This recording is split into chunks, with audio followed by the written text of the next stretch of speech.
नमस्कार, मैं बालकृष्ण मुले एक बार फिर हाजिर हूँ शहर के गलियारों में चल रही ताज़ा तरीन चर्चाओं के साथ। आइए सबसे पहले बात करते हैं कर्नाटक के नाटक के बाद सीएम के आए बयान की। कर्नाटक के नाटक के बाद आखिरकार मुख्यमंत्री शिवराज सिंह ने सरकार के बचाव में मोर्चा खोलते हुए पेचवर्क का काम शुरू कर दिया है।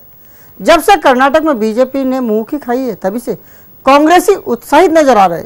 कांग्रेस ने नारा भी दे दिया है, कहा है कर्नाटक हमारा है और अब मध्य प्रदेश की बारी है।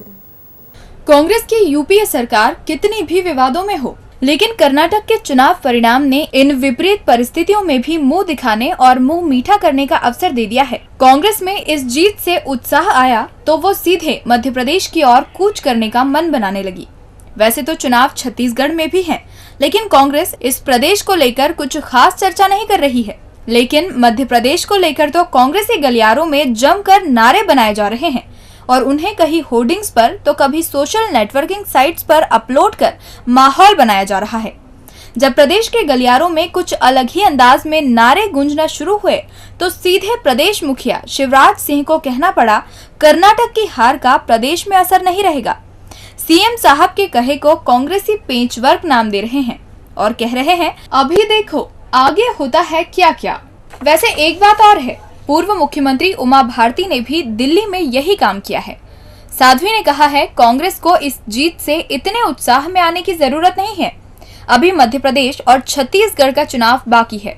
इस बार भी संगठन की ओर से कर्नाटक की कांग्रेसी जीत पर अब तक कोई दमदार बयान नहीं आया है, लेकिन मुखिया जी ने जरूर समय रहते अपनी सरकार के बचाव में कुछ कहा है और उस कांग्रेसी स्लोगन का पलटवार किया है जिसमें ये कहा जा रहा है कि कर्नाटक तो हमारा है और अब मध्य प्रदेश की बारी है।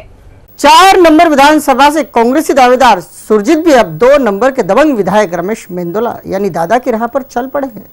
वैसे सुरजीत अकेले दावेदार नहीं जो दादा का अनुसरण कर रहे हो। इससे पहले जीतू जिराती, जीतू पटवारी, सत्तू पटेल और विशाल पटेल जैसे नाम भी दादा की कार्यशैली अपना चुके हैं। ये सारे ही नेता अपनी अपनी विधानसभा क्षेत्र में वही सब करते नजर आ रहे हैं जो दादा दयालु 2 नंबर में कर चुके हैं। बीजेपी के कद्दावर लीडर और 2 नंबर विधानसभा क्षेत्र के विधायक रमेश मेंदोला को 2 धारी तलवार की भी संज्ञा दी जा सकती है।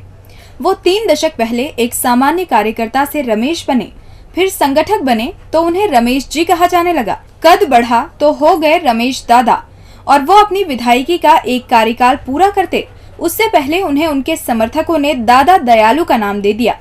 अब ये नाम कांग्रेसी गलियारों में भी पसंद किया जाने लगा है।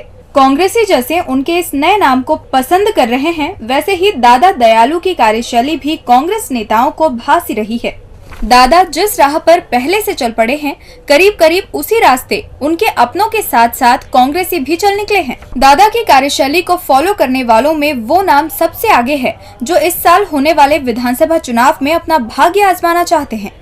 अब तक उनके लिए आयोजनों का अनुसरण विधायक जीतू जिराती, जीतू पटवारी, विशाल पटेल जैसे नेता करते देखे गए हैं, जबकि अब कांग्रेस के टिकट पर 4 नंबर से भाग्य आजमाने का मन बनाए बैठे सुरजीत भी इन्हें फॉलो करते दिखाई दे रहे हैं। वो दादा दयालु की तर्ज पर ही 4 नंबर क्षेत्र में कांग्रेस ट्रॉफी कराने निकल पड़े हैं। 100 टीमें बनाकर उन्होंने 1100 खिलाड़ी तैयार कर लिए हैं। आयोजन 18 मई से शुरू होगा और फिर सुरजीत अपने राजा को बुलाकर यही कहते सुने जाएंगे कि देखो साहब कौन सक्रिय है और कौन निष्क्रिय। सुरजीत कांग्रेस ट्रॉफी करवा रहे हैं तो दादा दयालु का जिक्र जरूर हो रहा है। कहा जा रहा है कि इस तरह का आयोजन तो पहले से 2 नंबर में हो चुका है। कांग्रेसी विधायक अश्विन बाबा के 3 नंबरी रास्ते में वैसे तो रोड़े ढेर सारे हैं, लेकिन कुछ ऐसे भी है जो ठान कर ही बैठे हैं इस बार उन्हें चौका तो नहीं चढ़ने देंगे। ऐसे ही एक रोड़े यानी अनवर कादरी ने मेयर हाउस पहुंच ज्ञापनबाजी कर डाली है। इस बार पार्षद महोदय ने खुद का वार्ड छोड़ सीधे 3 नंबर विधानसभा क्षेत्र की समस्याओं के निराकरण की मांग कर डाली है। पूछा तो कह बैठे, जो कुछ भी आप समझ रहे हैं समझ लो।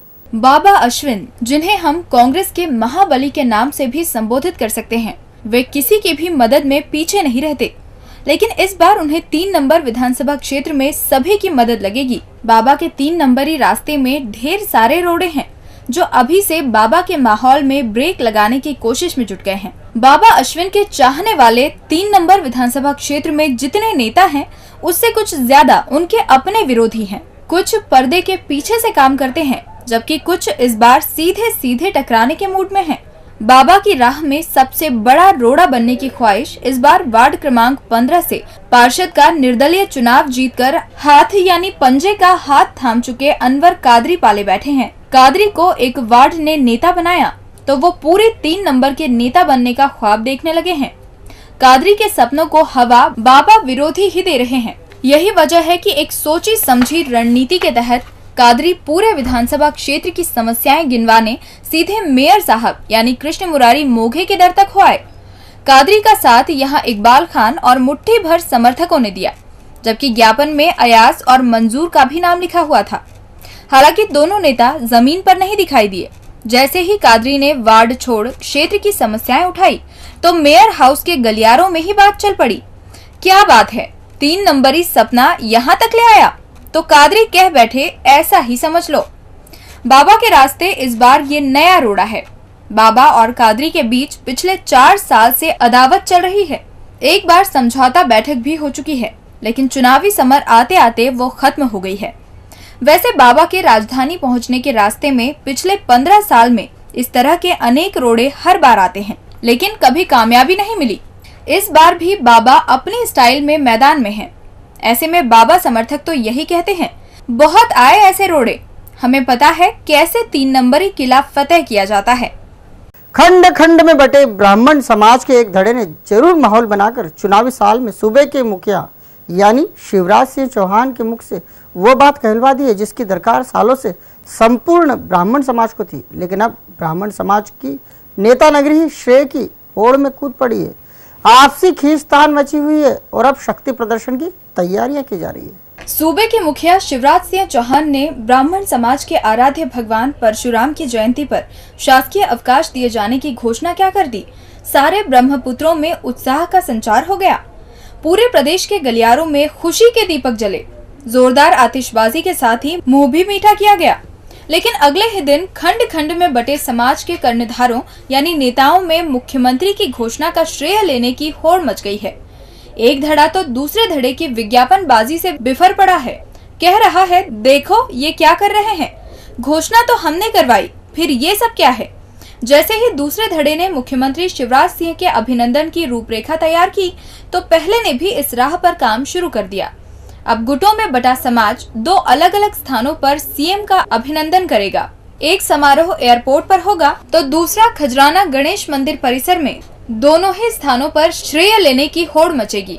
फिर कहा जाएगा हम तो एकजुट हैं। और अंत में बात करते हैं ट्रायल रन की। हमारे शहर के जन प्रतिनिधि बीआरटीएस को कोसने में कभी पीछे नहीं रहते, लेकिन जैसे ही इन जिम्मेदार लोगों को प्रशासनिक अमला आगे करने की कोशिश करता है, या तो वो गायब हो जाते हैं या फिर वो मौन रह जाते हैं। ऐसा ही कुछ हुआ है जब इंदौर नगर निगम के एमआईसी सदस्यों और पार्षदों को आई बस के ट्रायल रन के लिए आमंत्रित किया गया। ये नेता अपना सारा ज्ञान बस वहीं बगाड़ते हैं जहां इनसे कमजोर बुद्धि बल वाला दिखाई देता है। बाकी जगह समय देख या तो खिसक लेते या फिर चुप ही रहते। शहर के गलियारों में बीआरटीएस को लेकर उतनी ही चर्चा होती है जितनी कि प्रदेश में बिगड़े राजनीतिक और सामाजिक हालातों पर होती है। बीआरटीएस पर आई बसें दौड़ने लगी हैं। कोशिशें की जा रही है कि कुछ जनप्रतिनिधियों के साथ साथ सामाजिक संगठनों और स्कूल और कॉलेज के छात्र छात्राओं को तफरीह करवाकर माहौल को सकारात्मक बनाया जा सके। पहले स्कूल और कॉलेज के छात्र छात्राएं आए और तफरीह की तो कुछ प्रश्न खड़े किए। समाज से भी आए तो उन्होंने भी बीआरटीएस पर चलने वाली आई बस को लेकर कुछ रुख स्पष्ट किया। लेकिन जैसे ही मेयर कृष्ण मुरारी मोघे की टीम को आमंत्रित किया गया तो रोते गाते कुछ पार्षद और एमआईसी सदस्य पहुंचे जरूर, लेकिन इस महत्वपूर्ण प्रोजेक्ट की अनौपचारिक शुरुआत यानी ट्रायल रन पर कुछ न बोल पाए। मुट्ठी भर कांग्रेसी पार्षद, मुट्ठी भर एमआईसी के सदस्य और पार्षद प्रतिनिधि बस में आकर बैठे जरूर, लेकिन बेटिकट यात्रियों की तरह। न तो कोई पार्षद कुछ कहने को तैयार था, न ही कुछ पूछने को। कुछ पार्षदों ने फोकट बैठे मेयर कृष्ण मुरारी मोघे और कमिश्नर राकेश सिंह और अन्य निगम अधिकारियों से अपने अपने वार्डों के विकास कार्यों और रुके हुए कामों की स्टेटस रिपोर्ट जरूर ले ली। इन जिम्मेदारों का रुख देख खबरनवीस भी हैरान रह गए। सोचने पर विवश हो गए कि बीआरटीएस पर पिछले 5 साल से बवाल मचा हुआ है और हमारे शहर के जन प्रतिनिधियों के चेहरे देखो तो ऐसा लग रहा था मानो किसी और शहर के बीआरटीएस का मुआयना करने निकले हों। अब इन जन प्रतिनिधियों की उदासीनता की चर्चा भले ही शहर के गलियारों में न हो रही हो, लेकिन मीडिया के गलियारों में हर कोई खबरनवीस पार्षदों का नाम ले लेकर बता रहा है कि आई बस की ट्रायल कैसी औपचारिकता बनकर उभर रही है। डीजी न्यूज के खास कार्यक्रम गलियारों से को आप यूट्यूब पर भी देख सकते हैं। गलियारों से के आज के अंक में फिलहाल इतना ही। ताजा खबरों के लिए आप देखते रहिए डीजी न्यूज।